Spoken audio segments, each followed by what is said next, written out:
London. Welcome to the RANsquawk European morning briefing for today, Thursday, the 6th of October. A lot of the focus today remaining on the two key rate decisions. Firstly, out of the Bank of England, the rate is expected to remain unchanged with a possible announcement regarding further QE. Analysts noting a figure of around £50 billion there. We've seen that being slightly priced in with the sterling currency weaker across the board in early trade. And moving then to the ECB rate decision, the rate again expected to remain unchanged in the general consensus, but some analysts possibly going for a 25 or even a 50 basis point cut there, which would be a dramatic decision by the ECB.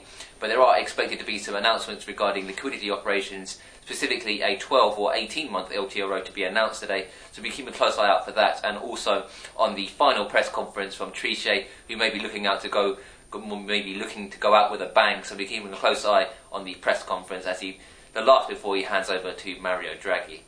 Looking elsewhere, there was a distinct increase in risk appetite following comments from EU's Barroso, who says he is planning coordinated action across member states to increase bank recapitalisations, and we have seen on the back of that again another sharp rally in the equity markets, with all the markets trading up over 2% today. Again, the French banks outperforming the rest of their peers. In regards to that, we have seen from Dexia, their shares have fallen today, currently trading down around 10%. That's regarding their Luxembourg arm, and Luxembourg state is only going to take a minority stake in there, and the Dexia shares have fallen on the back of that.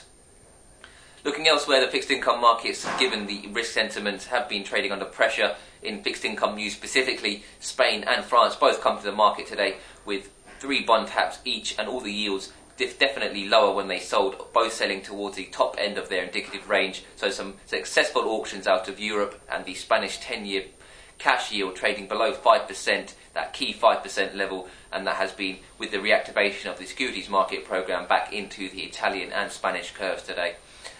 Looking elsewhere into the currency space, we've seen a rally in the Australian currency. There is some market talk of a large US bank on the bid there, and we have seen the Aussie dollar outperform its other peers, with the euro currency also being supported on the back of the comments from EU's Barroso, and the sterling currency has pared back some of its earlier losses, and that's been attributed to the weakness in the dollar index and the risk on sentiment. Just keep an eye on dollar yen, has taken some stops out to the downside, with the yen currency strengthening somewhat allied with the dollar weakness.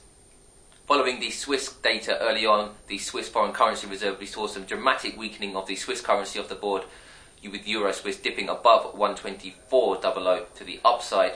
However, they quickly retraced there, but keep a close eye out for any further moves in the illiquid Swiss pairs at the moment. Looking forward then to the rest of the session, as previously noted, attention is on the key rate decisions, but out of the US we'll also have the weekly employment numbers, the initial jobless and the continuing claims. But that's enough from me. Have yourselves a great trading day.